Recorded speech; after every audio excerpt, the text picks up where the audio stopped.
Have you ever wondered why English orthography or the spelling is terrible? Well, the reason is simply because of the pronunciation changes in the language. It's around the year 1400, the period of Middle English, when Geoffrey Chaucer, often termed the father of English literature, was around. This is right around where the Great Vowel Shift starts, where great changes occurred in the pronunciation of English vowels. The thing is, this is right around the time English spelling becomes standardized with the help of the printing press, and thus freezes, while pronunciation keeps changing as always, of course. Here is a vowel chart depicting the vowels using tongue position as seen from someone's left.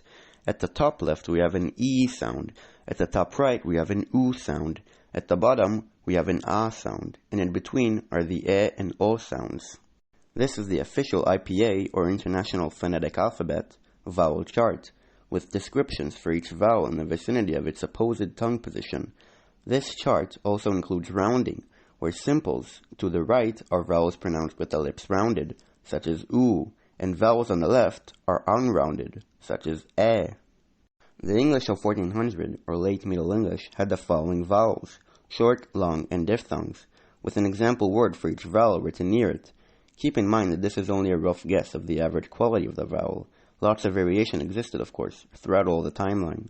So let's dive into how the vowels changed, perhaps the most fluid aspect of English, century by century, one by one. We start in the 15th century. First, the long E and U as in prees and mooth started to break or diphthongize into A and U. Thus prees and mooth became praise and mouth. This correlated with the raising of the long E and O vowels, as in vlees and goos, into the now vacant E and U positions, and they were subsequently raised into those positions, so now there are fleece and goose. Long E and O, as in mat and stone, remained roughly the same during the 15th century, maybe rising a little. Long A, as in fas, fronted a bit to become something more like fas. Now onto the short vowels. The Great Vowel Shift largely raised the long vowels and lowered the short vowels. This makes sense, as the long vowels are often tense, while the short ones are often lax. Short E and U as in keet and put, lowered a bit. Short E and O as in dress and lot, lowered a bit. And short A as in trap, fronted a bit. And honest rest schwa as in ago remained a schwa, of course. Onto the diphthongs. A as in day stayed largely the same, perhaps becoming a bit more monophthongal. Ao as in lao stayed largely the same, perhaps becoming more monophthongal as well. O as in toe stayed largely the same. Ui as in boil also stayed largely the same. And oi as in choice again also stayed largely the same. The final two diphthongs, iu as in new, stayed largely the same, perhaps becoming more tense on the u, and eu as in deu also stayed largely the same. And that's it when it comes to the 15th century. This is how the English vowels looked around the year 1500. Let us continue with the 16th century, the changes that occurred up until the year 1600. The new semi-diphthongs of A and O continued to widen to something more like A and O, so now praise and mouth became praise and mouth. The new long E and U as in fleece and goose stayed roughly where they were. Some words with long U though, such as blood and flood, shortened and became a short U as in put. However, with a lot of variation from person to person, of course, Shakespeare still rhymed louved with proved.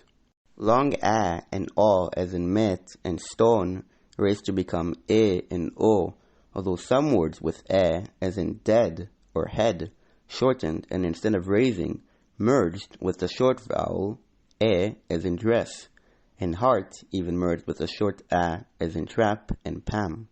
Lastly, long E as in fess raised towards a new long E. Onto the short vowels, short E and U as in keet and put continued to lower it a bit. Short E and O as in dress and lot lowered a bit as well, with short O reaching O. However, some short E retain a higher position, such as in the word pretty. Short A continued to front into the vicinity of A, thus words like mat and mat had almost very close, almost rhyming vowels. You got that, Shakespeare?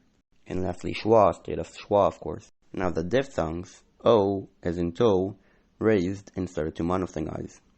Ui as in boil stayed largely the same, and oi as in choice also stayed largely the same. Ow, as in low, completely monophthongized at this point into a new long ah. Although apparently laugh merged with short a as in trap. A as in day also completely monophthongized into a new long a, thus merging with the vowel in face. Lastly, ew as in deo merged with the diphthong ew as in new. And that's it. This is how the English of around the year 1600 sounded like, and how someone like Shakespeare spoke, with great variation of course from region to region and person to person. Some speakers apparently even started raising e as in met, further to e as in meat, the meat-meat merger. So Shakespeare sometimes even rhymed words that have ea with ee. Onto the 17th century, let's look at how English changed during that era. As usual, let's start with the long vowels. Long e and u stayed roughly the same. The meat-meat merger was completed, thus e as in met raised to e as in meat, although many words, such as great or steak, remain as in e, and now meat, dead, and great all have different vowels. Long o as in stone stayed roughly where it was. Long e as in face and de continued to raise a bit. Long a as in law stayed roughly where it was. Onto the short vowels, short e and u lowered a bit, although interestingly, this is the point where the foot-strut split occurs, starting in the southeast of England and later spreading to the entire south.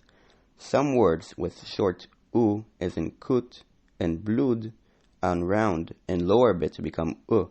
However, words such as put stayed the same.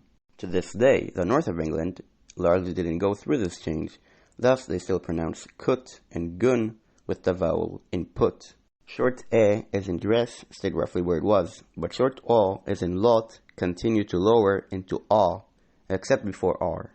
Short a as in trap stayed roughly where it was. However, a lot of words such as pam, start, and heart lengthened to become long a, and schwa stayed a schwa. Finally, onto the diphthongs, a and ew as in praise and mouth continue to widen into a and ow.